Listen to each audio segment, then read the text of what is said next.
So for number 7, we are asked to compute for the capital gains tax. And again, the issue is kung magko-qualify ba siya for installment reporting.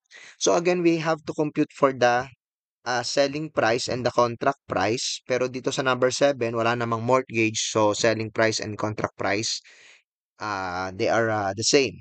So to compute, we add the down payment and all the installments due in the future. So yan, given siya sa problem. So get the total, you'll get the total selling price, which is also the contract price of 400,000. Now, for 2021, ang na-recover mo na sa contract price ay ito, yung 250. So, ilang percent yan ng selling price? So, you divide 100 by 400. So that will give you 25%. So this means this transaction qualifies for installment reporting.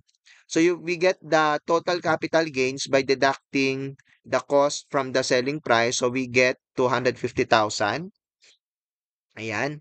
So multiply that to 15% na capital gains tax for direct sale of domestic shares to buyer.